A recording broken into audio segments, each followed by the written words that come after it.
All right, well, greetings, everybody. Welcome once again to the Rec Poker Podcast. As always, we are officially sponsored by Running Aces Racetrack, Casino, and Hotel, and also Learn Pro Poker and website AMP. In this chats edition of the podcast, we're going to hang out with Lynn Gilmartin. She's an Australian actress and TV host, and you guys know her from the WPT. But first, let's introduce the panel. My name is Steve Fredland. I'm at Rec Poker Steve in our PokerStars home game. And I learned this weekend that when you are running a poker tour, it's not a good idea to surprise your players on day two when they are in the money, that most of them will earn, what they earn will be paid out in silver bars and coins. It's a good idea to not do that, yeah. I'm Chris Jones. I'm 5x5 on PokerStars and Twitter. And I was helping run a writing conference this weekend. So there's an old writing adage that says the key to a character is understanding motivation. And I think the same is true of a poker opponent. Oh, I just love that, Chris. Always bringing in the writing metaphors with poker. I'm Jim Reed, Bluff Storini in the home games, Hold'em_Steelers on Twitter. And I just learned that from our friend Pet Vet that sometimes don't worry about exploiting opponents. Just play your ranges. Play smart, sound, mathematical poker. And I'm John Somsky. I'm Poker Geek MN everywhere. And I have a quote from Jack London. Life is not always a matter of holding good cards, but sometimes playing a poor hand as well, or playing a poor hand well. Rob, you're muted, buddy. He's pulled a Somsky on us. Everyone has to do it once. I'm Rob Washam, Radman50 everywhere. And I don't really have a quote today, but I'm pretty excited because the Vikings got off the schneid.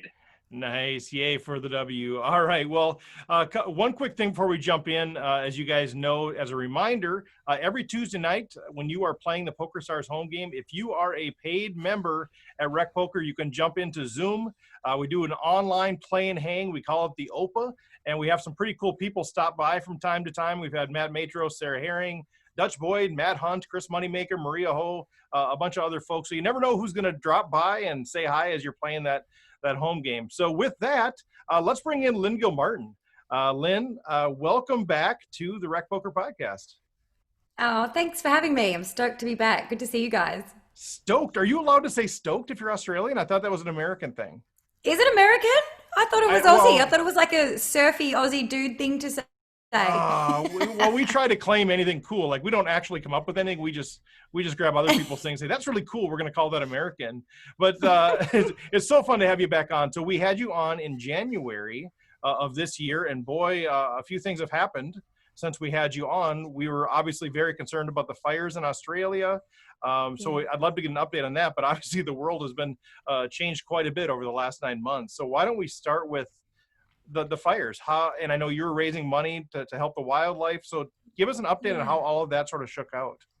It's pretty wild to be talking about the fires again because it feels like that was a decade ago. So much has happened. I can't believe that was this year. But thank you so much for the support that you all gave and helped with that fundraiser. The poker community came together in such an amazing way. I was mind blown. I didn't get much sleep for 2 weeks because my phone was just going berserk on all time zones with so much generosity coming from all over the world. And thank you for sharing the message. It really helped. And we raised, I think it was like, in the end, almost 130,000 Australian dollars, which is about 90 to 100,000 American dollars. Huge, just amazing. And then I had the honor of presenting the check to the Irwin family. So it's Steve Irwin's family who was the beneficiary. And so, we went there with the Poker Players for Australian Wildlife written on the check. And I was so proud to represent the poker community and show them just how generous we are and that, that we all come together in times of need. And yeah, it was pretty special. But, I have because I haven't spoken to you since that podcast, but this has just reminded me. Do you remember when we were doing the podcast and I was late?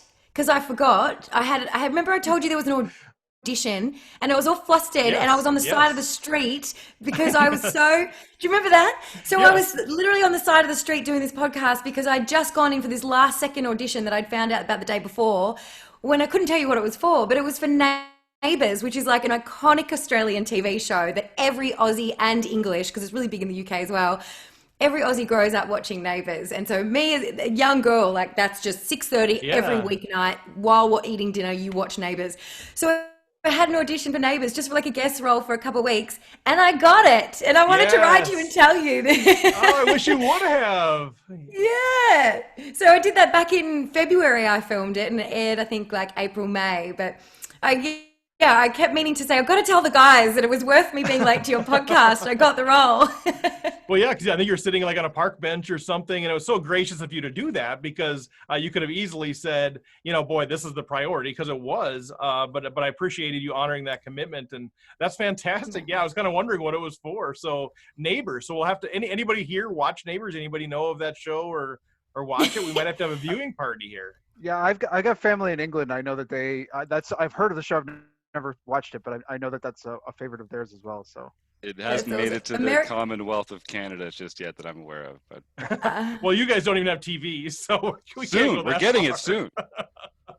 Well, congratulations, Lynn. That is fantastic. That's one of the things I actually wanted to ask you a little bit about is, your acting career. You've been in a few movies. Maybe you could talk a little bit about that. But if that's changed at all as a result of live poker, falling off a bit, if there's been more opportunities or if you're doing more acting than you have before. Yes, surprisingly, the answer to that is yes, and I can't believe it because the world is on pause right now. And I was in lockdown in LA, for the first sort of half of COVID so far, so up until June 1st. So we're in lockdown and we're just, there doing our online thing, and I popped up, I have a green screen and I'm making my videos and just, from the comfort of home and just in our little bubble there. And then all of a sudden this audition came out of nowhere for a film in Australia, and I couldn't believe it because I was like, what? Who is going into production right now in real life? And plus I'm on the other side of the world and the borders are closed. It was just very complicated. So I thought there's no way, I'll throw the audition up for fun, but there's just no way that I'll get this because I'll just get someone local. It's much easier because Australia has a 2-week quarantine. If you fly in internationally, you have to be put up, the government puts you away for 2 weeks. And so anyhow, sent in the audition and I couldn't believe it. Long story short, it went my way and it was such a jolt, like, whoa, because we've just been in this little isolated bubble for 3 months straight, barely leaving our front door just to open a package. That's about it. And so suddenly we had to book the next flight to Australia. There's only one flight per week, and I had to get the next one in. And for my now husband to join me, he's been my partner for 9 years, but we had no intention of getting married anytime soon. It was kind of like, one day. We kept putting it off, but then we had to be married for him to enter the border. So we spontaneously decided on the Wednesday that we were driving to Vegas on the Friday. We got married. It was the best. It cost like $80 and it was the most romantic day of our life. Elvis impersonator or no? No, but there was a big cardboard, like a big sign of Elvis out the front. Yes. So Elvis did have a presence. It was a drive-through wedding, so full COVID approved, so we didn't have to wear masks. Like we just sat in our car and the safety pulled up to a window, and it was just such a cool way to put a nice fun spin and some nice memories on this lemon of a year that it has been. And then flew home to Australia and we did our quarantine and that went well, and I was really proud of it because it's allowed us to sort of move around here safely in Australia. And so shot that film, and then that actually ended up snowballing into another film. So I've just recorded 2 films in the last 2 months, which should come out next year. I'm really excited about that. One's called This Little Love of Mine. That was the first one. And another one's called Kidnapped. So look out for those. Ooh. Are you, which side of the kidnapping are you on? I can't reveal any details. I'm not allowed. Come on. We're trying to get some breaking news here, Lynn. I thought maybe you'd slip up a little bit. Well, that's really cool. I'm kind of curious. I have so many questions. I always have so many questions. So I always tell these guys, jump in if you have questions or you'll never hear the end of me. But I'm kind of curious as you talk about that, the difference between, acting in a feature film or some of the acting that you've done on TV. And then you've got the WPT, which, is acting in a form as well. It's reporting / acting, but it's all in front of the camera. I'm so curious, like, how do you kind of categorize those things, or what are the differences in terms of what you have to do and how you prepare for those different things? That's a great question, because a lot of people separate the two, especially in the industry, separate the two. Like, you're either a TV host or an actor. Which one one of you. But you're right, Steve. It's very similar. Like, it's being a host, you're being a version of yourself, which I'm sure you've all felt as when you're hosting a podcast. It's a bit of you're still you, but we have different versions of ourselves. It's not the us that's sitting on the couch watching Netflix, is it, on a Thursday night? Like, it's a certain piece of our personality that you sort of highlight when you're in front of the camera. So yeah, it is a character that you kind of then develop as well over the years slowly. I'm a different TV host now than I was 10 years ago. You're always kind of evolving as a person, and it's the same as a character, as a host. But then when you're working on a character in a film, it's just a lot shorter of a time frame that you get to work on that character. So I guess a TV host is like a lifelong character. You're just forever working on yourself. Yeah. I've never actually articulated that before. I just thought of that on the spot, and it's I like that. I'm going to use that more often. And it's a different sort of following, right? I suppose people that are seeing you week in and week out on a show, it's very different than they've gone to see you in a movie or watched you on the screen kind of one time or two times. That's a very different feel.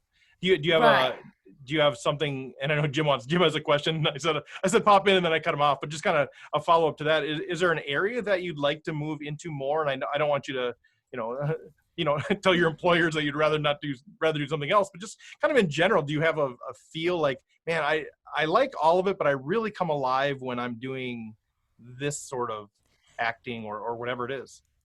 I love comedy, and that makes me happy, doing comedy. And the first film that I shot when we came here was a rom-com, and it was just cute. It's kind of like a young teen film with just a nice, like, uplifting, happy vibe, and I really enjoy that. That's what I like.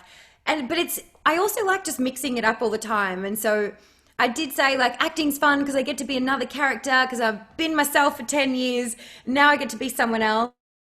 But then after doing that for a bit, it was then so refreshing to come back, because I stream every weekend now for World Poker Tour, and then coming back onto my Twitch stream after having to take a month off, that then was so refreshing again, because it's like, oh, I get to be me again, and I'm here with my stream team. And yeah, so I think it's just all about playing around and mixing it up, and finding that balance, and just allowing yourself, and just not getting fixed on one thing, because you just get a bit bored. So mixing it up is fun.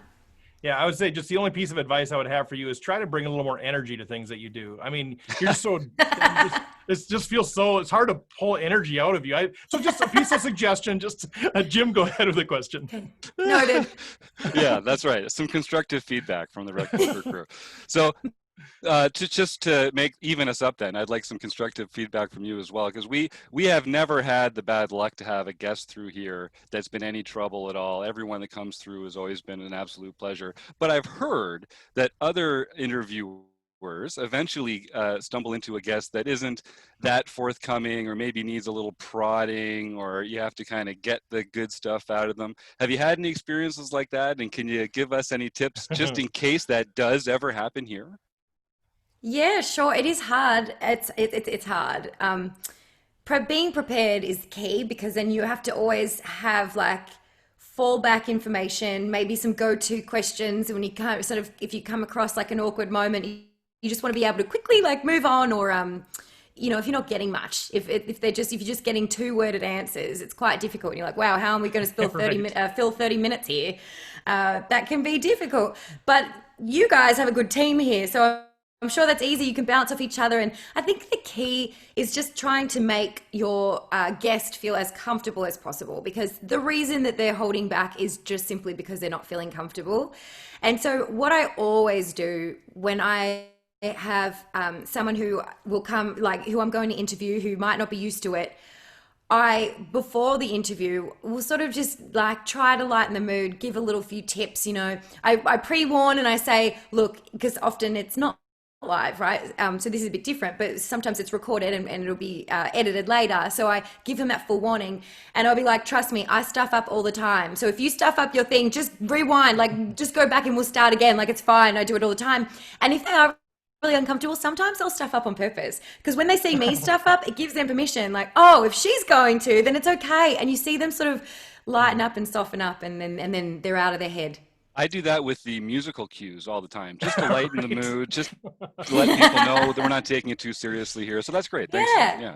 Yeah, usually that all works just perfect at the front, but Jim said, I want to make Lynn feel comfortable. I'm not going to have the music start at the right time. So I think that's genius, It's a Jim. professional courtesy. It works. Look how comfortable I I know it worked like a charm. Yeah. We might have overdone it. Chris Jones. Well, I kind of wanted to ask on the flip side. I think there are probably other people who have, but you've interviewed and met probably more poker players than most people on the planet. And I'm curious about who are some of your favorite interviews? Who are some of your favorite people to reconnect with and get a chance to have the microphone in front of them? I love it when it's where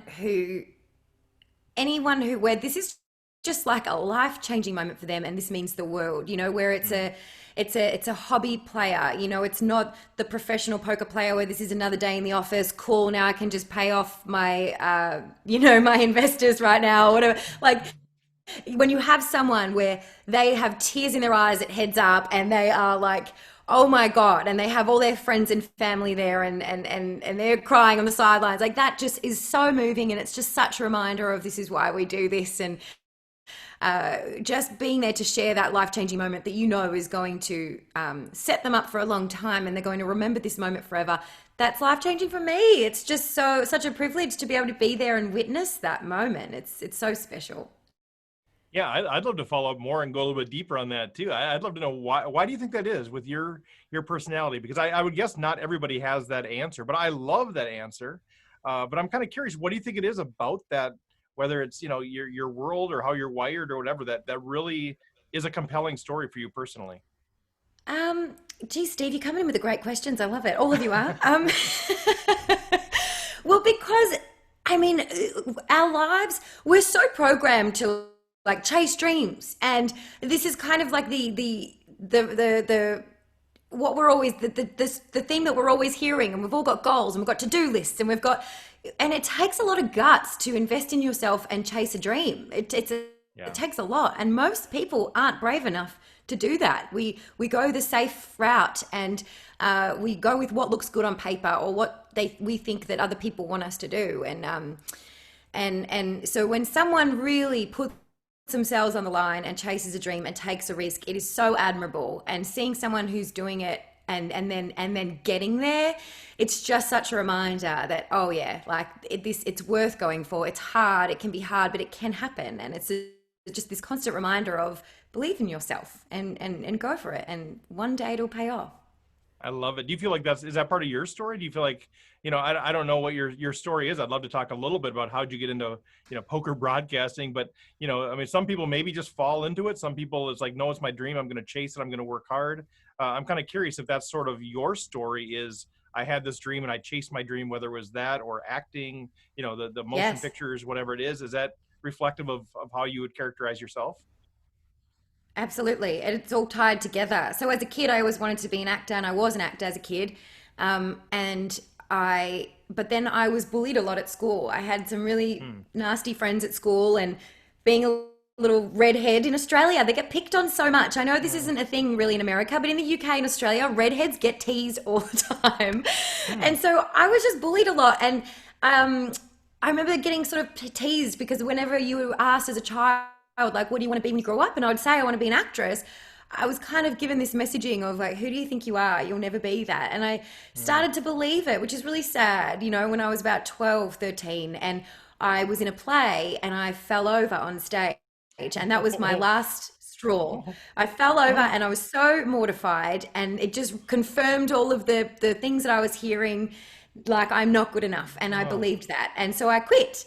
And then I was like, I'm going to go get a real job. I'm going to go to university and wear a suit and work in the city. That was my new thing when I was then in high school. And I did that. I went and I got a marketing degree, and that's what led me to work at Crown Casino, which is how I discovered poker. And I really enjoyed the corporate route as well. Like I made the most of it and I enjoyed it, but YouTube was new back then. And I always still had this thing in me, like I love performing. I love just, I was always a dancer and just performing in any way.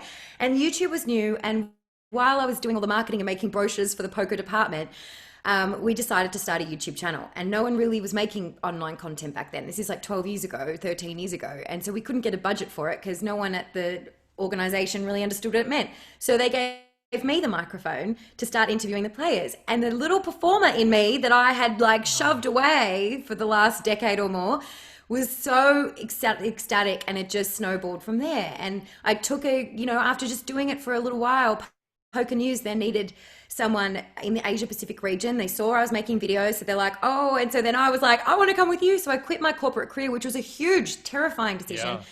Because, on paper it looked amazing. I was 24 years old and I was kicking goals and climbing a corporate ladder and working at a huge casino. But I decided to quit that and move to Vegas and work on the World Series of Poker, making videos online, which was so foreign to me. And my parents were terrified, but so supportive, because they knew that I had always been this little performer, and I was kind of chasing that again. And I'm so proud of the 24-year-old version of me who did believe in myself enough to make that huge investment in myself. It was a big, scary risk, but it paid off. Oh, I love that. I was getting teary-eyed actually thinking of little 12 and 13-year-old Lynn falling on the stage and getting teased. And it's a story of so many people. Like it's so sad, and it does just dampen our spirits. And I think there's a lot of people like you that have that in them, that it was dampened, but they never got over that. I think there's a lot of people that are inside waiting to come fully alive, but they need somebody to give them permission to do it. So I'll just give you permission. If you're out there listening, come alive, do something, come alive. You only do this thing once, as far as I know. So try to break free from, what other people tell you, and just live the life you want to live. But I'll stop that diatribe for now. But I felt the weight of that. And I'm so excited that you're able to find the avenue to come back to that childlike wonder of that. So it's beautiful. Mr. Somsky. Yeah. Well, I first just wanted to mention that redheads do get teased in the U.S. as well. Wait, is that? I don't even see any hair there. Is that? What red? hair is there is red, besides the part that's going gray.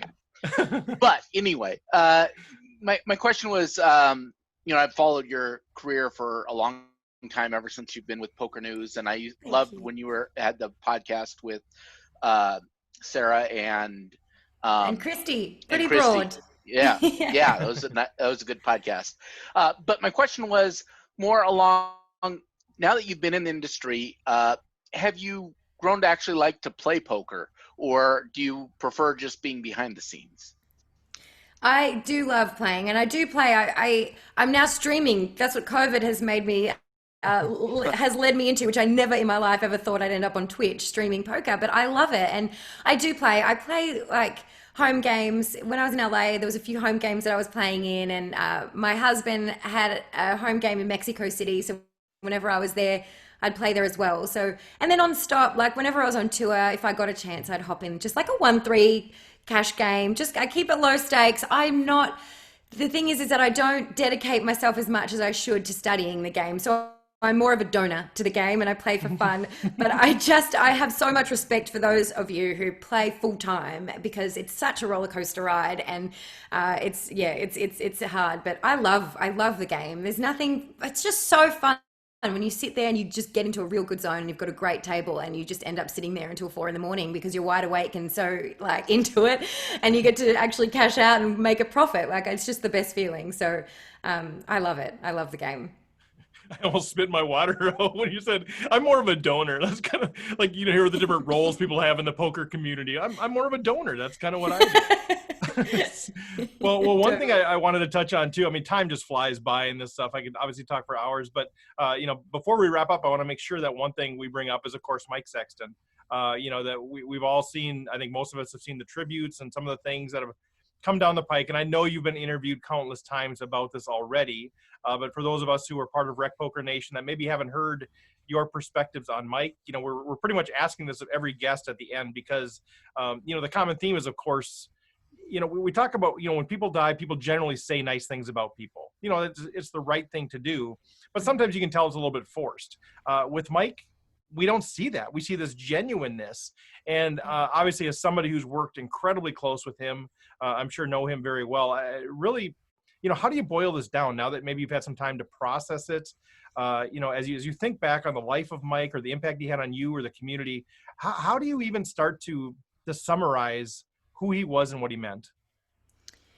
He was just a beautiful man. He just lit up every room he walked into, and you're right, like the response online, the flooding of stories and love for him, it was beautiful. It was overwhelming, and you're right, like, just no, I don't think there's anyone else in the world I've ever met that would have a reaction like that from the world, and it just is testament to the man that he was. And he was a leader in our industry, and just dedicated his life to the game, but did it with pure kindness, pure just love for the game and for players in the game, and was always spreading a positive message. And he just did wonders for poker, and we are all here now because of that and because of his efforts. Before any of us saw the game the way he did, he was a visionary, and it was just such an honor to be able to work alongside him. And he was my mentor without even like trying.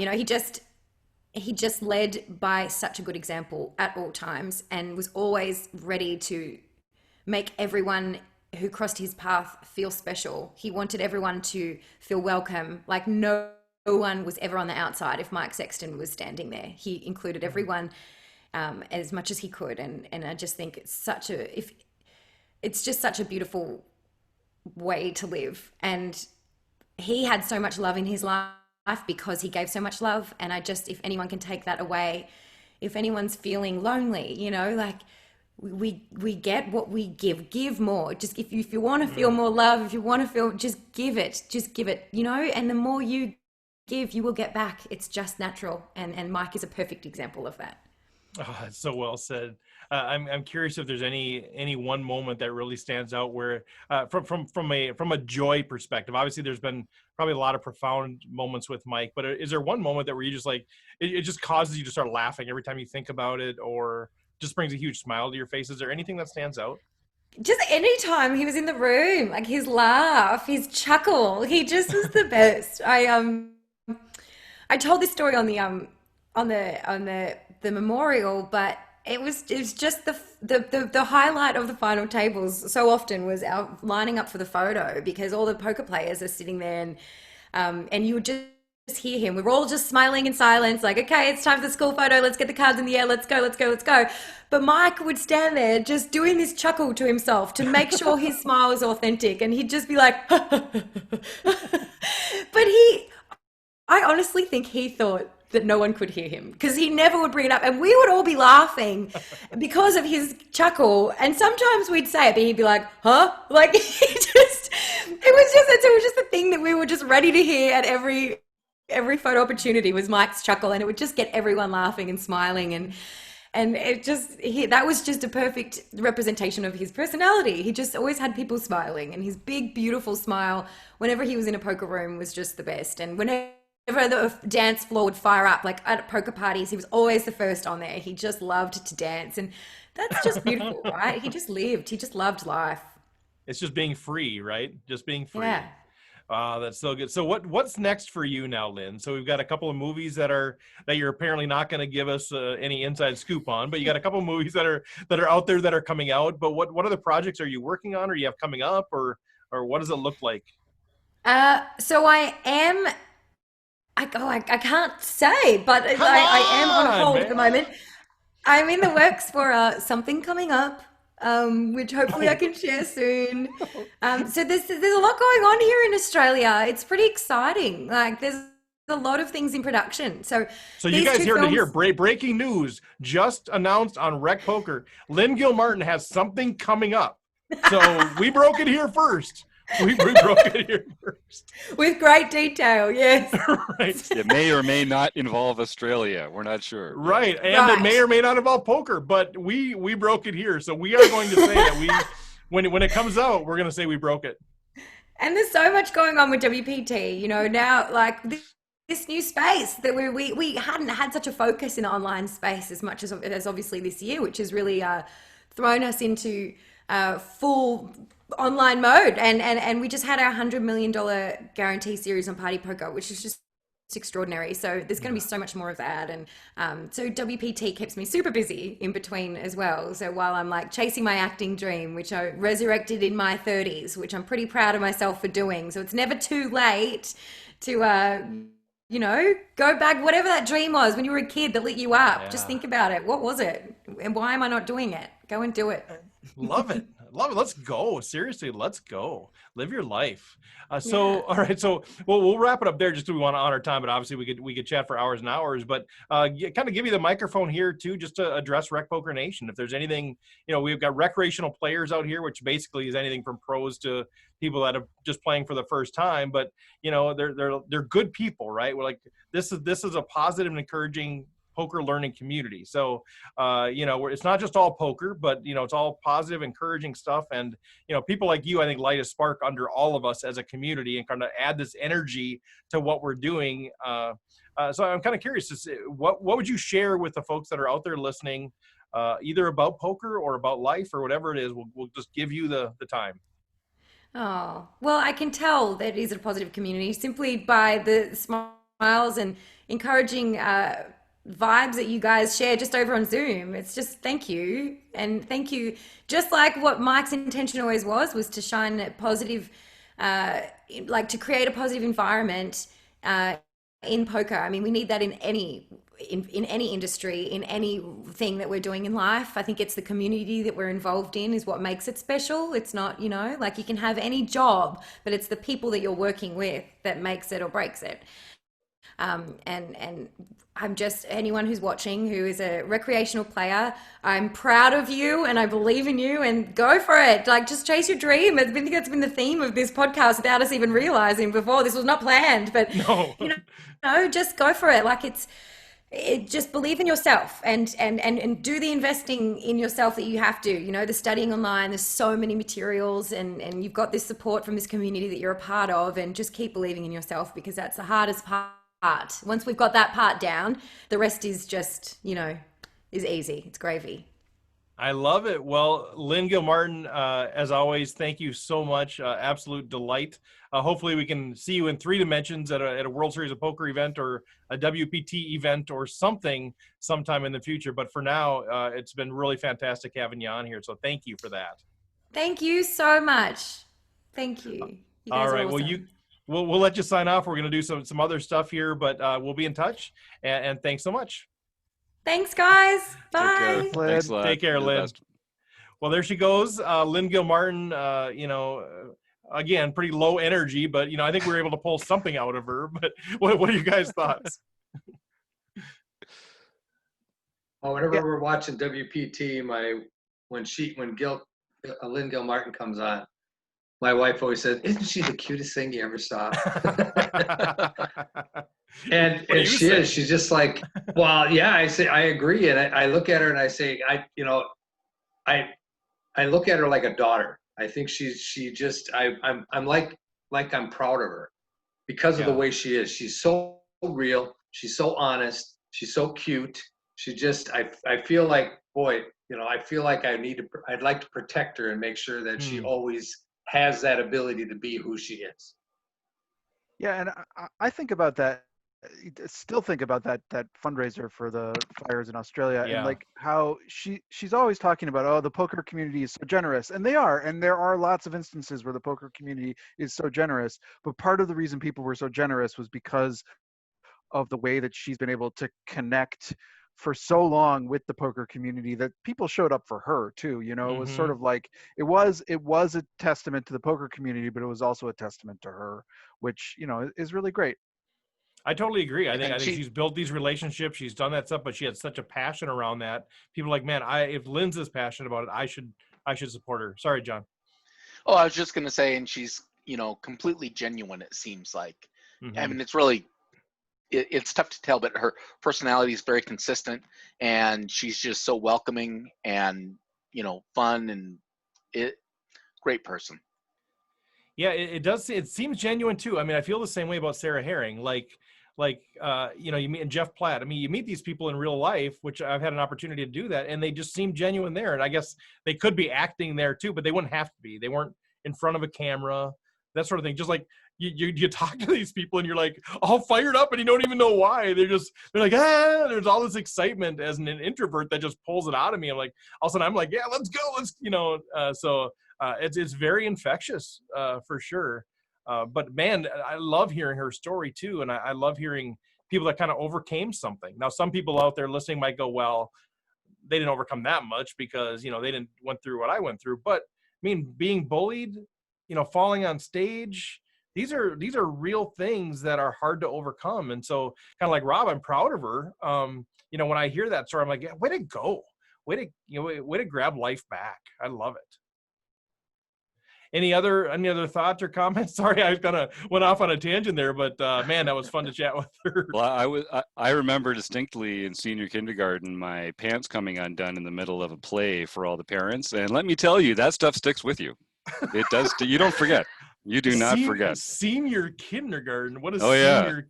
Is that like second? Oh, is that not a thing in the States? No, we have one. Oh yeah, no, we have like preschool, and then we have junior kindergarten, senior kindergarten, then grade 1. And it works up from there. Wow. Yeah, okay, we're very advanced. So must have been 29 when you graduated high school. That's how it works. Yes. Do you have junior first grade, but senior first grade? Our years are only worth 75% of your years, so they go by a lot faster. Oh, there you go. In Canada, they have a senior kindergarten prom too. That's where we choose out. That's where the town crier career path starts. You have to get on that early. There's a lot of training. So little Jimmy's pants fell down. I'll share mine if you guys want to share yours. I was just going to share my little my eighth was that what you said? Play story. I had the lead in an 8th grade play, and halfway through I forgot all my lines, so I went back to the line that I remembered, which was the first line of the play. So we did the play, and the next time we got to it, we did it, but we did the play 1.5 times. I've done a fair amount of everyone acting. Just went with me. I started the play over like midway just through went with the it. whole. Like, everybody 8th grade. The parents are all kind of laughing. And, I've had the deer in the headlight moments when I've been acting like I have no idea what to say here, and everybody's looking at me. But I'd say my moment was 9th grade band. In band practice, I threw up into my trombone. So I'm sitting next to Paul, and I'm sick, and I'm still trying to fight through it. And I threw up into the trombone, and splits everywhere. And I'm so shy. I'm so introverted. I'm already a disaster being at school. I just set the trombone down. I ran outside and just waited until the teacher came out and found me. Oh, it's so hard to be a kid. Oh, man. Oh. Anybody else want to share or no? Rob's like, I fainted in the choir once. I was like, good God, let's stop recording. Wow. I led a very sheltered childhood, I guess. I guess. Or you had it all together at the age of 7. Or I'm told I don't remember that crap. I don't know, one of the two. You and Somsky were probably just had it all figured out. The rest of us were a mess. I'm crying. I'm laughing so hard. I am too. I have tears running down my cheeks right now. I hope that you can't see that. It's a good laugh, right? That's sort of what Lynn was talking now about. Just laugh, man. Mike Sexton made people laugh. Let's laugh a little bit. It's healthy for us to do that. Let's shift gears a little bit, I guess. What's going on in Rec Poker Nation, people? Mr. Somsky, you want to talk a little bit about our home games? Absolutely. So on September 28th, Hurricane 1K, James Portugal got his 4th nightly series victory win. On September 29th, JBT Twin Cities, Joanne Bird got her 3rd nightly series victory. September 30th, Keck Geek 65, Jacob Kike got his 5th nightly series victory. On October 1st, Uncle Tom's Cabin, Jeff S. got his 1st nightly series. On October 2nd, Evil Roy CA got his 2nd nightly series victory. Oh, one of the Canadian fellows fighting the good fight. Yep. Got lucky as a Canadian. Had to be. Hey now. Well, he's one of the good Canadians. Oh, thanks. Oh, yeah, that's right. He's one that we root for. That's a short list. October 3rd, we had Keto Man 335. Kian Tavakoli got his 3rd nightly series. He's winning enough of these, John, that you're going to have to get better at that name, I think. Kenny's winning enough of these. You're getting a lot of practice with that one. Yeah, actually, we're getting a lot of repeat winners. So eventually, by the time we're done, I'll actually know how to say these names, maybe. October 4th, we had Shorzy00. Ben Gurrs got his 3rd nightly series victory. And on October 2nd, we had PL1914 winning his 1st international series victory. Wow, very good. And so this is what happened. We had go ahead. Only the noon, event went that day. The 5 a.m. event did not go. Okay, so we'll have to look at that. Keep noodling that deal, but that's the best way to get into the TOC. You guys play that international series. There's not many entries, so that's a great way to get in there. So this is what happens. So I go to Chicago for the weekend. We can talk about that a little bit, but when I'm gone, you guys let Kian and you let Ben win tournaments. Like, this is not we're not good. making your life any easier. No, come on, we don't want them at the Tournament of Champions. A couple killers in there taking everybody's chips. They are killers. I know. So John, did you have anything else about the? Nope, that's it. All right. So I was in Chicago this weekend. It's the weekend of the 1st through the 4th. We're recording this on the 5th.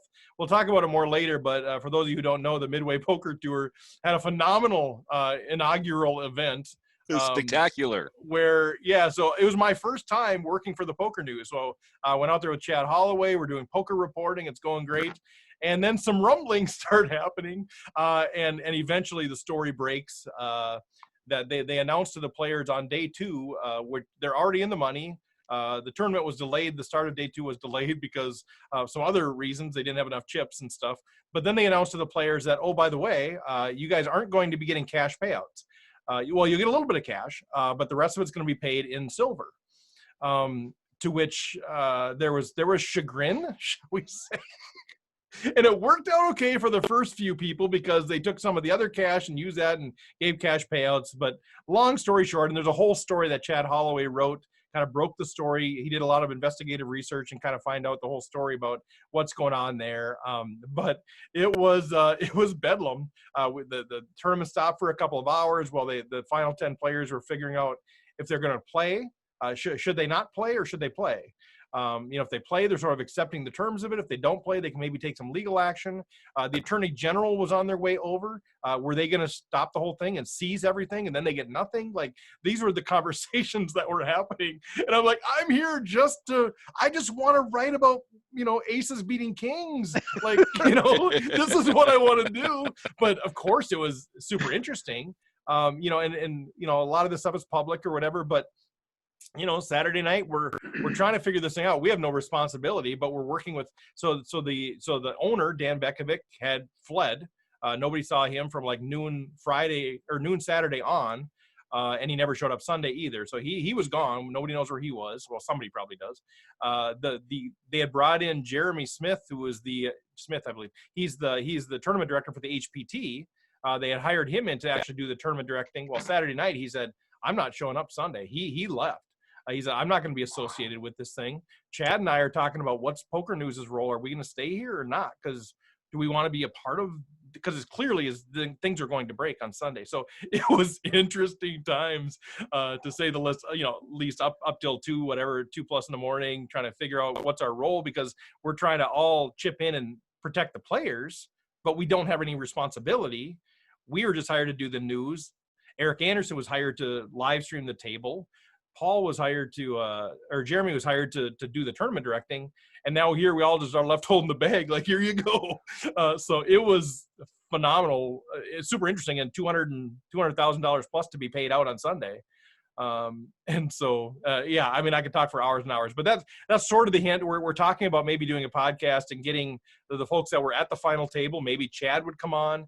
Maybe we get some of the other players to come on and just kind of let's talk about what this looked like, and maybe, if nothing else, sort of as for recreational players, when you see this sort of a tournament out there, what are some of the things that maybe need to be asked on the front end to protect you from this sort of thing? Because at best case right now, I think so these guys are like, I think the winner had like 100 pounds of silver or something. Like, here you go, here's $1,600 and $50,000 worth of silver. Yeah, I saw those pictures you had. The picture you had of the second place, that was second place. This giant, it looked like you could put it in a treasure chest. Yeah. With it, They were walking around these silver bars, and like the first people were getting like bags of coins.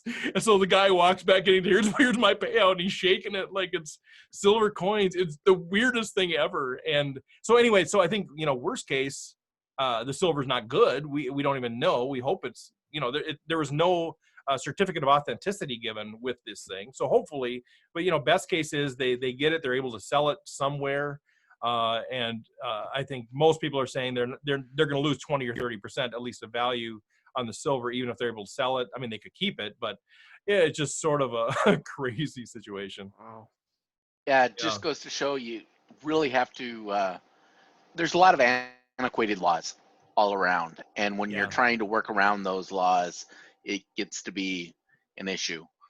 So, buyer beware, I guess. Well, and I remember thinking like, okay, it's a charity tournament, and like what is actually happening here? I was trying to understand what that is, and as somebody who's done charity tournaments, my biggest thing is this is taking away from all the hard work we've been trying to do with kind of removing the stigma of poker and charity, and here it is. Here's a charity tournament that implodes. And so John, they were using a charitable gaming law to basically run a for-profit tournament where the ownership gets the rake and all of those things, and then circumventing that using the loopholes in the nonprofit law. So ultimately it's the charity that bought $200,000 worth of silver. It's this crazy sort of thing that they had to do, and that what their plan was they were going to have somebody on site in the next room, so you'd get your silver and then you go over there and that person would then buy the silver from you. Obviously just a loophole. That's what they're going to do. The attorney general showed up, which they never cleared it with the attorney general in advance. That would have been the first thing they could have done. They would have been fine, in my opinion. Attorney general shows up, says, no, they were verifying that they had the silver on site. They're saying you don't have a license to do that, to actually buy and sell silver on site. You can't do that. And so now what the folks got is when they got their 100 pounds of silver or whatever, they got and I have a picture of this too, and then Chad posted it. They got well, they didn't even get it. They could take a picture of this piece of paper that had a person's name and their email address on it. And that's, no, I'm not kidding, Chris. That is, they could take a picture of that, and they had to email this person. That's who would buy it from them. And they weren't open Sunday. They could go to this place on Monday somewhere in Wisconsin, and so some of these people are flying back to Houston or wherever. And it was, I'm laughing because it's like crazy, right? Anyway, so I think one of the key things for people listening to this to understand, the law stated, because it was a charity, you can't hold normal tournaments, so it had to be a charity tournament to even have it, and the tournaments could only pay out $500 of cash above the their rest entry had to fee. be in above the entry fee. The rest had to be in prizes. Well, silver's a prize. So evidently other places have done this, and they've coordinated, so they have someone on site to basically buy the silver or gold back at the value that you're supposed to get paid out, so you in essence get paid out what you're supposed to. But evidently things here did not go quite that they didn't quite have that figured out. And I don't know why they couldn't do gift cards. I don't really know why they couldn't do other prizes that weren't like precious metals. But the funny thing too, and then the folks are like 10-handed, and they're like, well, they're worried that they're going to come get shut down and seized, and they're not going to even get their 1,600. So first we said, well, can they go pay out the 1,600? Okay, good. They went and got the 1,600, the 500 plus the 1,100 buy-in. So they all got their cash. Then it was like, well, should we just chop this thing? Well, then the people running like, well, you can't chop it because unless you have like a really good hacksaw or something, like there's no way to chop it. And like all the bags and everything had been like pre-assembled to there's no way to chop it, even though they never said in the thing they couldn't not chop it. So it was, but yeah, I think that was the other plan. Was there somebody can somebody just take all the silver and then, So they played it out. I mean, who knows what's going to happen? They played it out. They all got their allotted amount of silver. I think today we'll start hearing about if people actually were able to sell it or not. The owner has, even though he wasn't on site, he has said he will make people whole if they're not. There's a couple people that got like $300 transactions from him, apparently. I don't know, how that will work for the $50,000 ones or whatever, but maybe it'll all be made whole. And I think our message to the tour staff that were still there was, I think you can avoid lawsuits and said, if everybody's made whole, people will forgive you if eventually they're made whole, but the tour won't survive. Like I can't imagine another event, and they were saying, no, we'll be fine, we'll recover from this. It remains to be seen, but I can't imagine, Chad can't imagine that the name Midway Poker Tour is ever going to draw no matter what they do. Yeah, because I think every time there's a, I mean, this is why tours and places that have a record of paying people out sort of start to grow and do better, because they build that sort of trust and that reputation. And anytime there's a first time sort of thing happening, anyone who's showing up at that is taking a risk. I mean, probably I wouldn't be expecting to take this big of a risk. Right. Quite honestly, this is not a risk I would have thought I might be taking. But I mean, I think you're taking some sense of a risk in sort of like, is this going to be run effectively? What's going to be going on? Do they really know what they're doing? And like, boy, yeah, I can't imagine anybody going to a second one of these. I mean, maybe at least they didn't get paid out in Beanie Babies. Right. That could have been worse. So there's an upside. There's a silver lining, I guess. Yeah. You could have taken a couple of those bars, melt them down for our silver pins, Steve. Well, that's what I was going to say. Wait, we're giving away precious metals. At least we're upfront about it. That's true. That's true. But we're not pretending ours are real. Yeah, it was. Wow. It was interesting, and I mean, I've never been a part of a jury having to decide the fate of somebody, but it felt like that at the final table. Like, there's 10 people, there's 10 different opinions, and they're all valid in some way, shape, or form. And you see 10 different personalities emerge. You got the calm people saying, "Hey, let's logically think about this." Then you've got the people that are just spewing. It's just super. It was an interesting opportunity to kind of watch human dynamics. So is that final table available? I might want to watch that. No, because they still wanted to stream it. Yeah. And our recommendation, others' recommendation is no. Like, no. Like, I think that would be a fun final table to watch. But first of all, you got to just stop promoting this thing altogether. Like, we moved our updates down to just eliminations. We didn't do anything else in there. Whatever they do, whatever they want to do. But the recommendation is just stop. Just stop tweeting about this thing. Just stop. And I mean, you put that final table there, the table talk that was happening in that final table, like even down to heads up, they were still talking about the disaster this was, which would have been great entertainment. Trust me, it was fun to kind of be there. But I mean, there's too much liability there to have that be aired and recorded. Right, it was cool to watch on Twitter as sort of as the day turned from kind of like tournament reporting and chip counts to all of a sudden this like investigative reporting. Right. And Chad, kudos to Chad, did a great job of maintaining that level of professionalism, but like getting after the real information and like talking to sources and that kind of thing. And then like Chad McVean was right in there amplifying the signal, and it was a fun day on Twitter from the comfort of my home with the popcorn. With the popcorn, exactly. Yeah, it'll be interesting. I mean, I'm telling you, this is the first time I've worked with Chad. We had him obviously on the podcast not too long ago, and he was impressive. I mean, he's impressive as a reporter doing poker reporting, but when this started breaking, he's so level-headed, and he's trying to give the right advice to people, but he's not backing down. Like, he started saying, he started posting even on those things, this is turning into a disaster. Like, he wasn't afraid to say what was actually going on. And then seeing him sort of work different people and get on the phone and call all these people, it was very interesting to watch him work. And I think, I don't know how poker awards are determined. I don't know how any of that stuff, actually works. But I know there's a category for journalism and that sort of thing. How he handled this just in that short time he had on a Sunday was impressive. So it'll be interesting to see if anything comes out of that, and who picks up on this, because there were some pretty big names that started to chime in on this deal. Mm-hmm. Yeah. Well, sorry to take over, but that was a pretty interesting few days. Yeah, for sure. Sure. Yeah, I think that'd be really fascinating to talk to people who were sort of firsthand who were there. I think that would be a fun conversation. Well, let's see if we can make that happen. And Jim and we can work on kind of the logistics of when and how that should work. But they were interested. They didn't know who I was behind the mask or whatever. And I kind of mentioned that on a break. I said, boy, I'd love to chat with some of you guys and kind of get your story, not just now in your experience of finding out, but after a week or so, once you tried to make this right, what's actually going on. And they, I think, would love the opportunity to tell their story. Mm-hmm. Yeah. Sounds fun. Well, anything else going on in Rec Poker Nation that we should chat about, guys, or give people a heads up on? Well, I'm pretty excited. We're starting a new new program, book studies, or sorry, study groups. The book studies, a Rob's long-lasting, wonderful thing. Huh?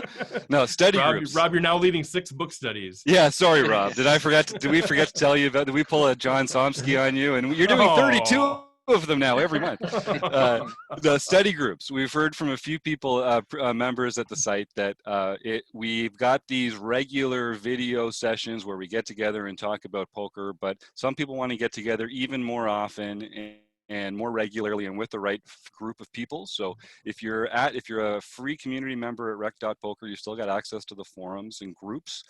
We've got a group started for study groups. So if you're interested in getting together once a week or every 2 weeks with some other people that are interested in the same stuff you're interested in, we're still figuring out exactly how to get this all sort of set up so that you're with the right people in your group. But it's going to be a pretty fun sort of, not a produced thing like what we do for our premium members as part of Chris Jones's learning portfolio, but more of just like a group, a little way to check in and learn together. So we're going to be pushing that. And then the one that we're kind of taking on to start this study group is the course, which we've kind of talked about. And I know we stole the name from an excellent book, but the fact is, once a month, Chris will be leading the panel through just like a 1 hour, 90-minute check-in for all premium members who want to come and join. And the subject that we're starting with is pre-flop range construction. And so it's something everybody needs to talk about, everybody needs to think about. Steve's been through the grinder once already on the podcast. It was one of my favorite little sets of episodes, to be honest with you, is you rebuilding your ranges. So having learned from his mistakes, we've got a whole new approach. We're going to do it completely. Oh my gosh. Well, yeah. I mean, as I've used those, I'm like, I don't know. I need professional help. So that's why Chris Jones is here. So we're still working out exactly the details of that, but it'll be something like once a month on a Wednesday, of course, because that's where we do a lot of our stuff. So there's a group for that at rec.poker as well in the forum. So if you're interested in opening ranges, calling ranges, 3-bet ranges, open fold ranges, different positions, different stack sizes, against versus different opponents, that's what we're going to be talking about. Come and join us every month. I'd be excited to hear all that kind of then dovetails in with like Rob leading the game plan too, because there's so many different ways to think about range construction, and got the rules based thing, and then you've got all the way to like the frequency GTO sort of thing, and I think everybody kind of finds their sweet spot in there. So I think that'll be fascinating. So cool stuff. Anything else that we need to update folks on? I see some heads shaking. All right, good stuff. Well, as I mentioned, the Tuesday night deal, that is our play and hang. So just play the regular tournament. But if you are a paying member, you can jump into Zoom. The information's out on the website in the members area. And then we just hang out. Like we may or may not have really cool people that show up. Might just be me and other people that aren't so cool. But we have a lot of fun hanging out. Oh, you're cool, Steve. Yeah, I am. I think you're pretty cool. Oh, thanks, Rob. You're the coolest guy named Steve on this whole panel.